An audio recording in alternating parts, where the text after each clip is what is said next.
Alrighty, welcome everyone. Um, just a quick reminder, this is a recorded video, but hello everyone, and welcome to Michelle Solorzano's Closing Artists in Residency Talk. I'm Jorge Jimenez, the new studio manager at the American Museum of Ceramic Art in Southern California. AMOCA champions the art, history, creation, and technology of ceramics through exhibitions, collections, outreach, and studio programming. Today's Artist Talk focuses on the work of Michelle Solorzano, who arrived in August of 2024 for a long-term residency in the AMOCA Studio.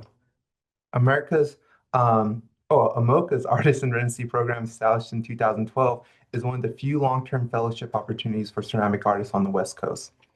Our residency program, which provides artists an opportunity to produce or develop a new body of work, is funded through generous support from Julianne and David Armstrong, Clay, ah, sorry, Laguna Clay, and the Wingate Foundation.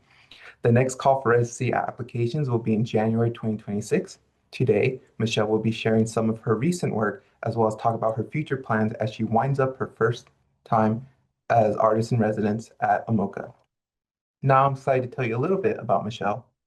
Michelle Solorzano is a figurative ceramic sculptor whose work explores themes of immigration, identity, and culture, all woven into a narrative shaped by her personal experiences. She holds a Bachelor of Fine Arts in Painting and Ceramics from State University of New York at Potsdam and completed her Master's of Fine Arts in Ceramics at Indiana University.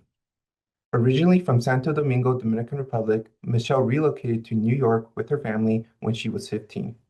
Her artwork serves as a testament to the diverse tapestry of Dominican heritage, blending Taino, African, and Spanish influences. Solorzano has been in residence at AMOCA from August of 2024 to July 2025. Again, before Michelle starts her presentation, I want to remind everyone this talk is being recorded. There will be an opportunity for Q&A after the presentation, and now I'll turn the presentation over to Michelle. Thank you so much, Jorge. That was a great introduction. Um, Let me share my screen. First, I wanted to start by saying hi to everyone and thanking you for being here, taking a time from your busy life to be here and listen to my talk. I also want to thank my AMOCA family, and I'm gonna name just a few of the many people that have become part of my AMOCA family.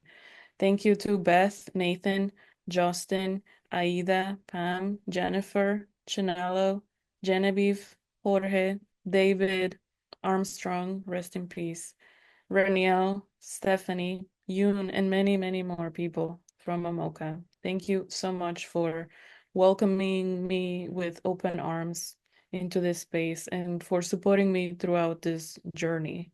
My time here has flown by because I've had such a great time. I also want to thank Laguna for so generously donating or supporting our artists in residence with the materials that we need. Um, I also wanted to let you know that this talk will be slightly different. I'll talk a bit about my inspirations, my work, walk you through my time here at AMOCA, and show some process pictures as well. So I will start by talking about my influences and then show a little bit of some pictures from my last work that I created during grad school, moving on to my time at AMOCA. So I always share these pictures my, during my artist talks because these are the images that I often use as symbols in my work. My work is a series of autobiographical narratives put together like a puzzle from a set of chosen symbols. Most of these elements stem from past memories growing up in the Dominican Republic, while others are still present in my everyday life. These are some of the photographs that I took in one of my most recent trips to the Dominican Republic in 2023. And these are some of the symbols that I often use in my. Here we have the plantain truck, the faceless dolls, the hibiscus, the iguana, the coconut stand, and the coralillo flowers, which are some of the symbols that I use. I am also very much influenced by the landscape, the tropical landscape of the Dominican Republic. And I'm very happy to be in California right now, where a lot of things are very similar to the Dominican landscape in terms of palm trees and the beach being nearby, um, all of which I miss very much. Another aspect of my work is my influences from the Dominican Carnival. Um, this celebration is the most important cultural celebration of the Dominican Republic and is celebrated every Sunday during the month of February. So big masquerade groups parade through the streets across the country, showcasing different characters, different dances, music, and some of which have different religious, ceremonial, or pagan value. Carnival's complex history reflects the legacy of colonization and its continuing influence on contemporary society. Carnival serves as a temporary dismantling of social hierarchies, um, transforming art into a communal experience that transcends class, ethnicity, and belief system. So everyone participates in the carnival, no matter what their class or where they come from. It's such a big, important celebration. And when Carnival first started, it was mainly something that only higher class would be able to participate in. And over time, this has become something that the popular people participate in. So two of the main characters that I often use in my work um, stem from the devil character. And the two iterations are the papeluces and the lechon pepinero. So los papeluces, which is depicted on the first image, um, have masks made of gourds, and the bodies are covered in dried plantain leaves, and they honor the legacy of enslaved Africans on the island, representing oppression and resistance. This character critiques plantation owners' abuse and reflects the harsh realities of Trujillo's dictatorship. And then the lechon pepinero to the right is one of my personal favorites, and it features a stylized mask combining the eyes and the ears of the eyes of a pig and the ears and a dog's bill. So this was one of the pieces that I had in my MFA show um, shortly before moving to California. The spirit of Carnival is reflected in my work through my choice of color, surreal elements, dynamic movement, masks, and layered storytelling. Color plays a vital role, evoking an often warm, vibrant, and inviting atmosphere, reminiscent of the tropical landscape of my homeland, and the energy of Carnival itself. So this piece is called Lechones al Poder, Lechones in Power, and it was inspired by the five primary industries that keep the Dominican economy afloat, including tourism, the exportation of sugarcane, plantains, cacao, and coffee. So each of the masks have a depiction of each of the different industries. And this one was also kind of inspired by a lot of similar symbols. Um, With this one, I was primarily thinking of the process of assimilation that comes from a sense of grief. Uh, I often feel like grieving your values, attitudes, your language, your people, and surroundings. That's basically what I was mainly thinking of when creating this piece. And it's titled Abrazo, which means hug. Another major source of inspiration for me is the Taino symbology. Especially in this one, I was inspired by the Semi, which is a deity believed to possess supernatural powers. The Semi that inspired this pattern and the surface of this work is a rare artifact, which they believed was from Africa at first, but then it was discovered that it was actually from the Taino culture from the Dominican Republic. and it reflects the artistry and beliefs of my ancestors, much of which was tragically lost during colonization. Semis were often in the possession of caciques, who were considered healers and leaders, and used them to legitimize their power. This is probably one of my favorite pieces that I've ever made. And then shortly after this, I moved to California to start my artist in residence.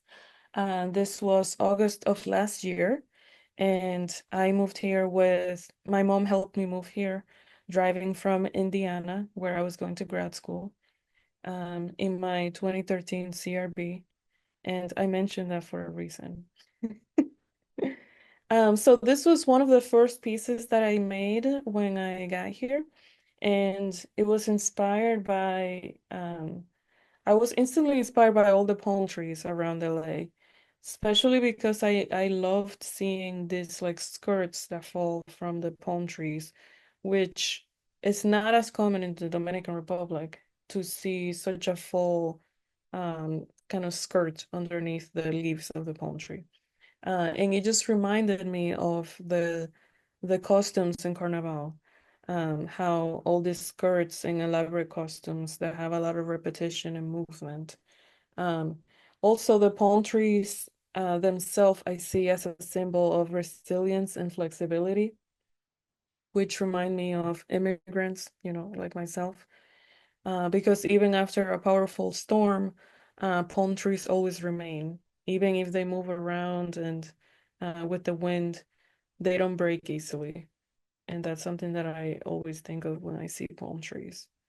So during my time here, I've also been very fortunate to teach numerous classes, and that fills my heart with joy and also influences my artistic practice. So this one was a beginner wheel class that I taught recently, and we always do our little potluck at the end of the class. This was a 2-day workshop sculpting a bust, and participants of all levels were welcomed in this workshop.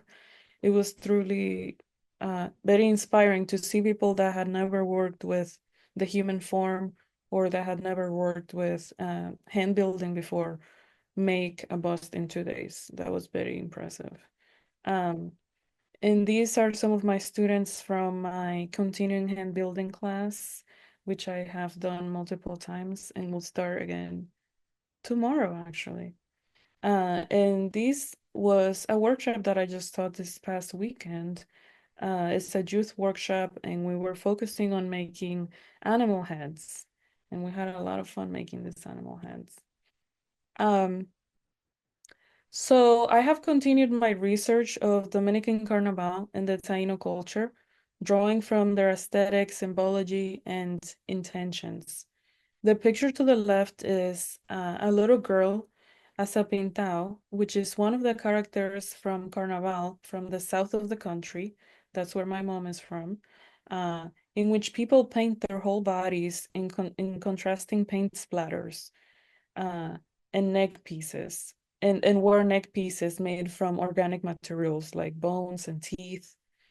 Um, and the picture to the right is another version of a semi, which is also known as a three-pointer, which hold fertility powers both for humans and for crops. So this piece was influenced by the pattern and the aesthetics of this piece were a direct response to those previous images. Um, my recent work embraces more maximalist adornment, repetition, and symbolism as a way to bring attention to these elements. And this piece was actually featured in the November 2024 issue of Ceramics Monthly as part of a process-based article. And the article was titled Embodied Narratives. In this article, I described step by step the process of constructing, decorating, and finishing a bust in clay. Um, and I also was surprised by them with the honor of being on the cover. I didn't even know that this happened until someone posted a picture of this. And so that was very, that was a great surprise. And I'm still very honored.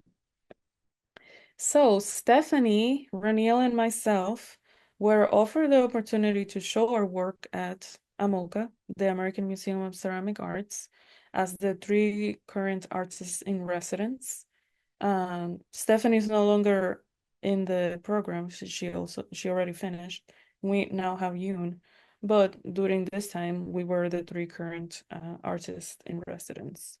Um, so some of the work in this exhibition was a continuation of this Carnival series. During my time here, I have been experimenting with various fired finishes in the addition of non-clay materials. Prior to this residency, most of my work was done with cold finishes. So this was a huge stepping stone for me. This was the first large piece that I did while being here. I was reflecting on the Catholic guilt that prevails even after you no longer practice the religion, contemplating on the process of fully accepting my sexuality. Aside from the conceptual, this piece was also very exciting because I was experimenting with the surface treatment, and I experimented with this piece for the first time with adding sand to my glazes. So these are commercial glazes, primarily from Laguna, and I have been adding sand and grog and different things to create these really interesting textures. And now I'm gonna start talking about this new series that I began while being here. So experiencing a culture different from my own sparked a deeper curiosity about my heritage and the history that shaped it. I found myself questioning why things are the way they are and how they came to be. One memory that resurfaced was a popular painting commonly found in Dominican households, depicting a little girl picking at her toes. A seemingly simple image that nonetheless inspired me to investigate its origins and question its widespread appeal. The girl with her golden curls and fair skin stood in stark contrast to the majority of the Dominican population. This disparity raised questions about representation, identity, and the cultural narratives embedded within such familiar objects. This painting is known as La Niña de la Espina, the girl with a splinter. And so with this, inspired by this piece that I saw often growing up, I began this series of works reinterpreting the image that I grew up seeing. My sculptures take La Niña out of her original context and reimagine her in scenarios that reflect my own experiences, Caribbean aesthetics, and perspectives on social and political issues, past and present. This series bridges the familiar and the personal, honoring the nostalgic essence of La Niña de la Espina while exploring her as a vessel for new narratives. I also wanted to show this picture here because this was part of the process for creating that piece. So I often would, after I'm done with the form and it's bisque fired, when I'm not sure about how I want to finish the surface, I take a picture of it and then I use my computer or just on my phone and I start kind of adding color on top of the image just to see what different possibilities would be like in terms of colors and what colors work better with others. Um,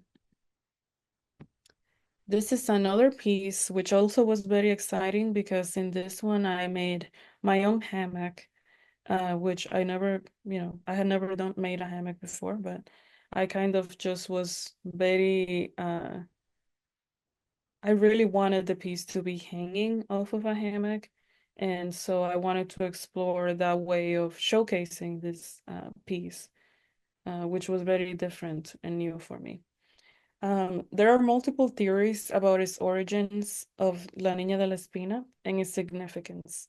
Some believe the image originated as part of a set of European stamps that were distributed across Latin America, where La Niña de la Espina became a favorite and was embraced as a symbol of good luck.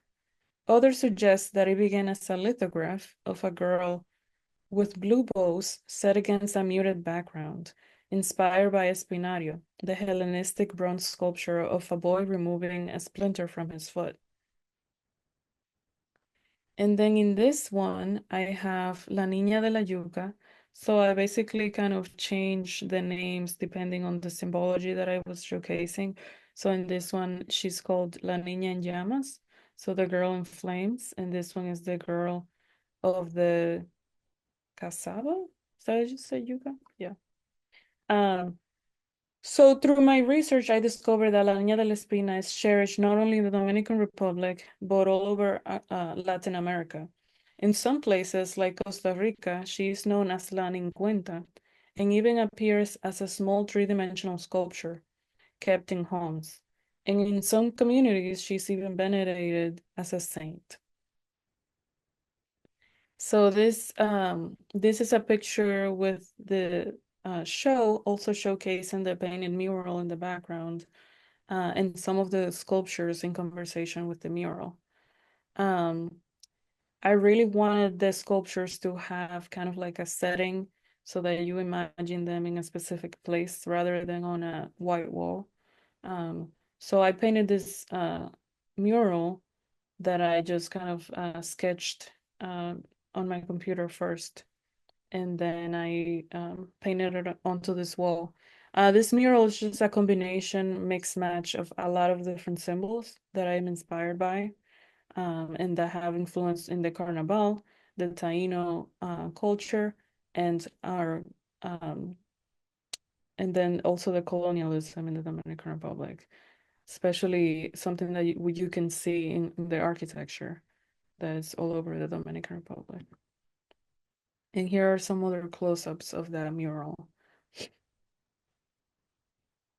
So I also have made some smaller pieces that were also more of an experimentation with surface, and also were created as demonstrations. This one was called, I believe, Soñando Despierta, if I'm not mistaken. I forgot to put the name on here. Um, but with this one, I continued my exploration of using vinyl cutouts. So what I do is I create different designs on Illustrator, and then I cut it out using my Cricut with vinyl. And I apply the vinyl onto the surface of my pieces to create kind of like a resist that I can then paint over with glazes and underglazes. So both of these pieces kind of are exploring that. And a lot of my pieces recently are kind of all an exploration of that. This one I specifically made for a show in Chicago for Little Street, and it was titled Connections. And this piece is titled Speaking Spanglish, which is kind of like a mix of both cultures. And um, it's kind of like the one language that feels the most comfortable sometimes, which is a combination of both. Um, and in times like this, when um, it can be wrong to even be speaking a language other than English in some areas, I think it's important to kind of make this more visible. I was also very, very fortunate and honored to receive the NCICA Emerging Artist Fellowship um, this year, alongside with Reniel and my amazing cohort, which included Austin, Micah, Lulu, and Sniper. And um, these were some of the pieces that I'm gonna show you now, some of the pieces that I brought over to NCICA for the show. And I was actually working on both bodies of work simultaneously. So it was really a hard time. Hard time in the studio because I was working on the AMOCA show and then NCICA show at the same time. So I was making both bodies of works at the same time. But my curiosity about exploring materials beyond clay has continually enriched my ceramic practice. So recently, I've been inspired by the paper pulp drawing and painting technique in which they use paper pulp on a squeeze bottle, and they draw different designs. So these designs can be kind of see-through, and they can be hung and whatnot. So I did something similar to make these masks using a squeeze bottle, creating intricate two-dimensional drawings within a plaster mold, shaped as a carnival mask. So once the paper clay reaches a bone dry stage, then I carefully remove it from the plaster. Um, and these have been very interesting. They're very lightweight, they're very fragile. And I haven't continued this exploration, but I do want to get back to this. So these are the ones that survived, because in this experimentation process, a lot of these pieces didn't survive at different stages. So I am looking forward to going back to this experiment. And I also wanted to include some more in-progress shots. This one was a piece that I also brought with me to NCCA. And I started building this piece as one with some of these supports around it. And then I cut it in half. So I cut this piece along the waist so that I could ensure that it won't fall forward or backwards. Um, and then also to make it easier to transport and load in the kiln. So this is what this piece looked like. And this is a continuation of La Niña series. I had some different patterns that I saw. I also took a trip recently to Spain, and it was kind of really interesting just seeing a lot of the architecture that is reminiscent to the architecture in the Dominican Republic. And I was inspired by a lot of those patterns that are in fences and on the walls of different buildings to make kind of like a sort of like a cage surrounding this piece. Um, And here is a picture of that piece during the surface treatment.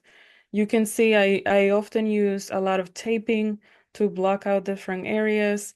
This one's really funny too, because I also have all of these little,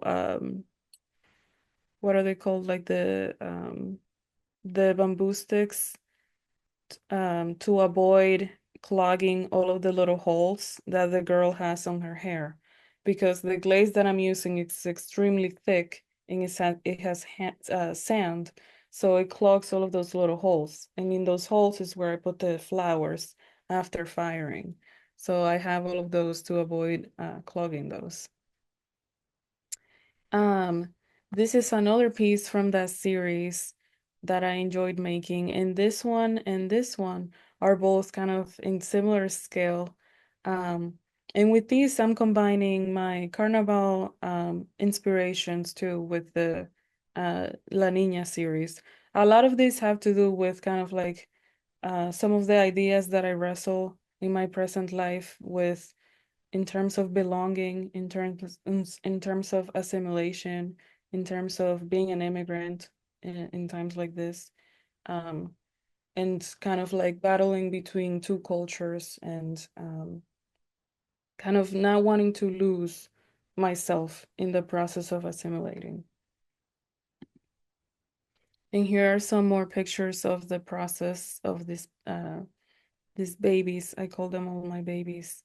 Um, so the pink and the blue are the sand glaze, which I usually apply by kind of dabbing onto the surface, because it's kind of very difficult to apply um, this glaze on.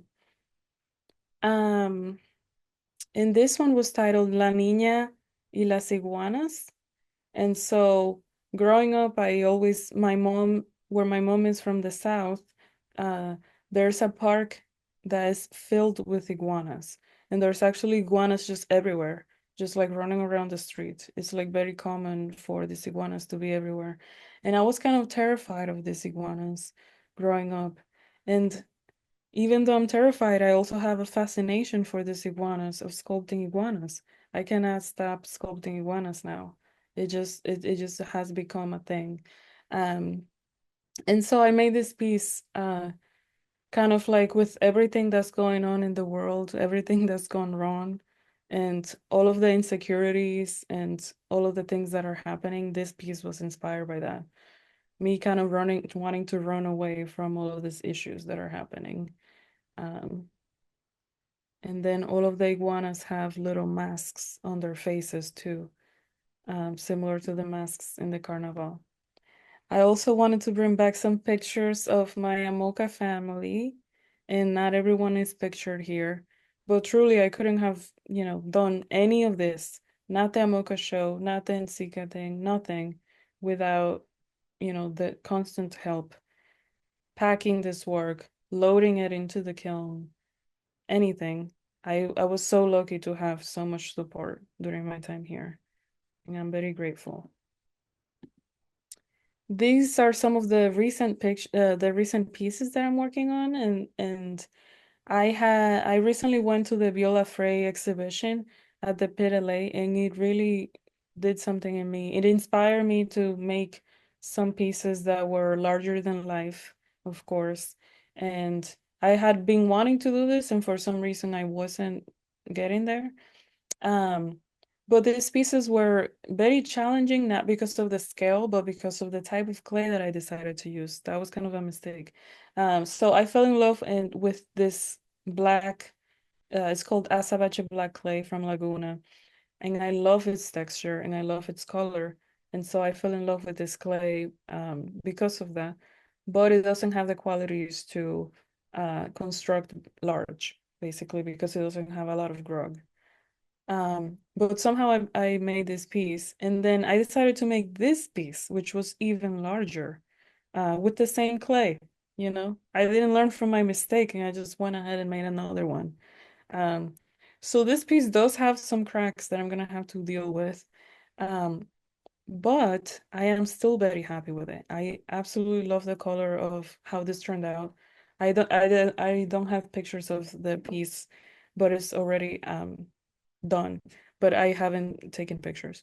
But this is what it looked like during the construction process. And I'm gonna miss my studio space so much. It's filled with things, so now I have to pack all of these things. So if anyone wants to help packing and moving things. So, and then here, the reason why I said that I drove here in a 2013 CRB was because now I had to let go of my beautiful baby car and that I called Bluey. And now I have taken Bluey number two is my new car.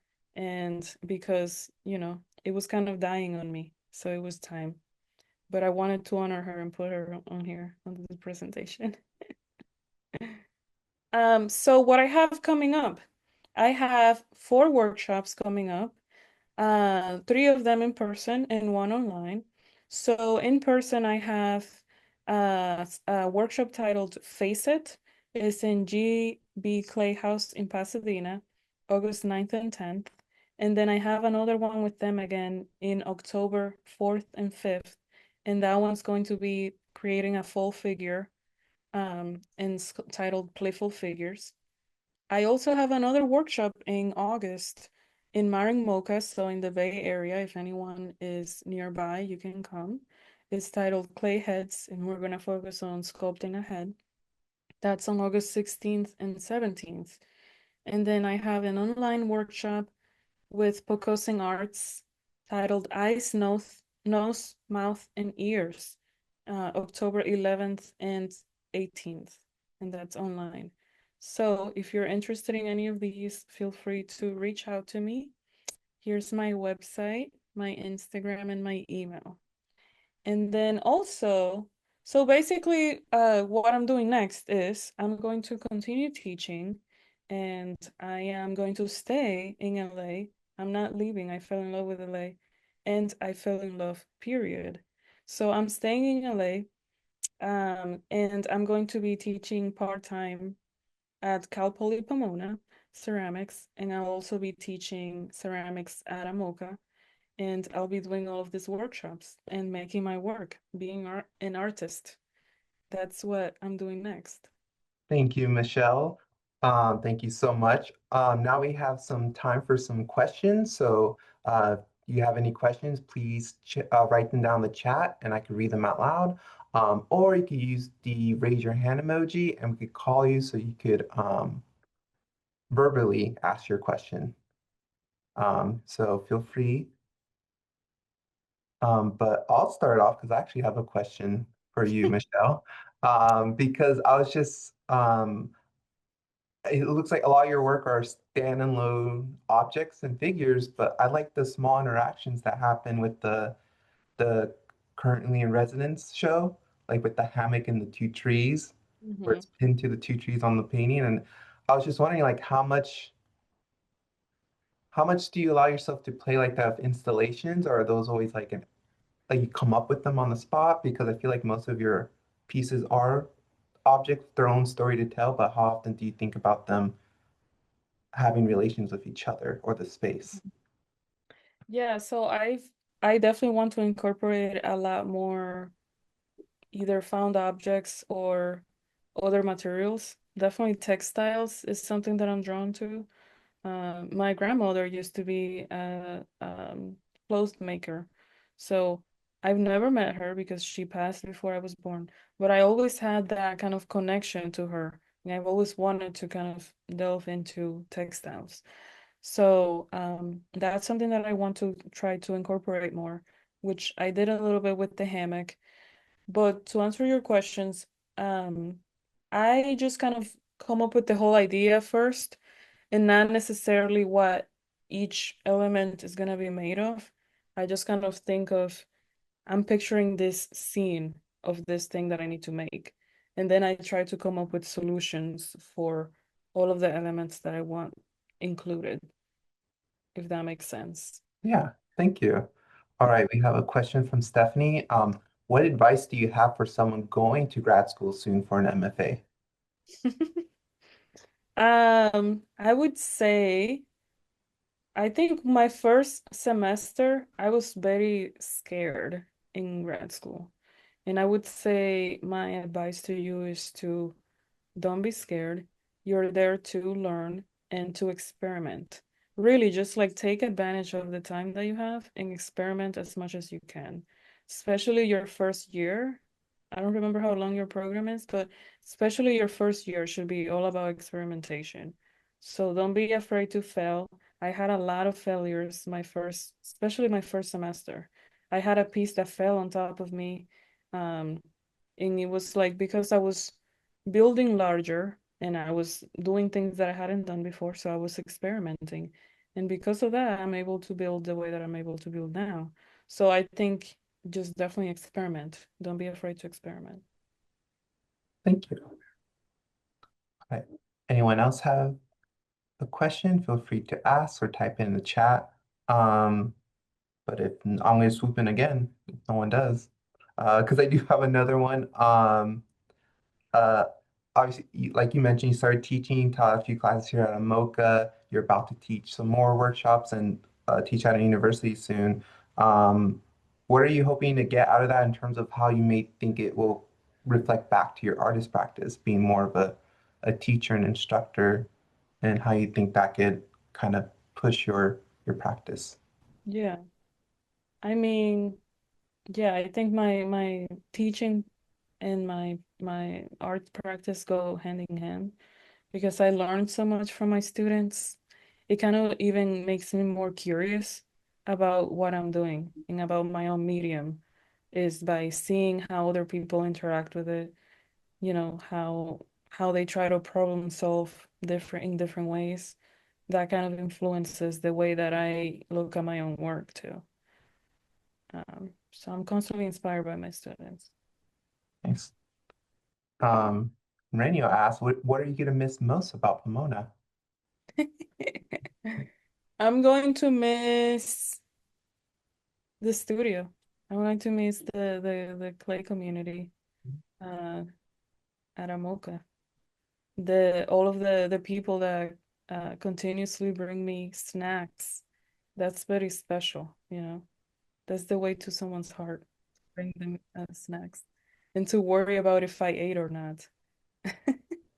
That's one of the things I'm gonna miss the most. All right. Any other questions, last minute questions from anyone?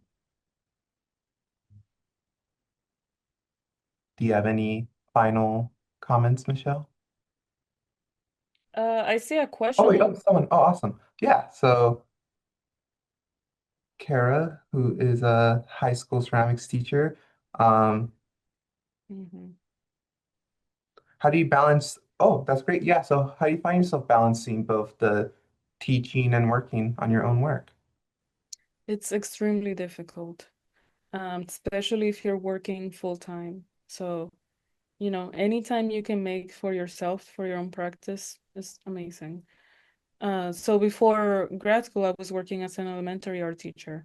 And yeah, I found that extremely difficult working for full-time teaching and also having my own practice because I was exhausted by the time I got home.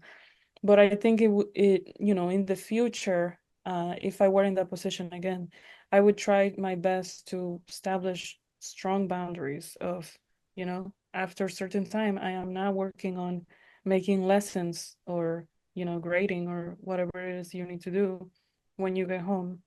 This is my making time, this is my me time. I think that's as much as you can do. And then also maybe um going on different experiences outside of your own comfort zone. So like I'm a huge fan of like Penland or like different craft schools. I think that's the best way to have like a little bit of a getaway, learn from different artists and being like in such a supportive community. So I would also recommend doing something like that. Thank you. Thank you, Kara, for that question. Any other questions? All right. Well, thank you again, Michelle. I think I'm so lucky that I was able to join in with this new position and get to hear your talk. Thank you all for joining us and for participating. For more of Michelle's work, again, you can visit her website at michellesolorzano.com. The link should be in the chat. If you're in the neighborhood, come visit the museum, the ceramic studio in Pomona, learn more about AMOCA, the studio itself, and our artist in residency program, which you can all find on our website at amoca.org. Um, and then a recording of this presentation will be available online on AMOCA's website in the coming weeks. But thank you again, everyone, and hope to see you all soon for our next talk. Bye.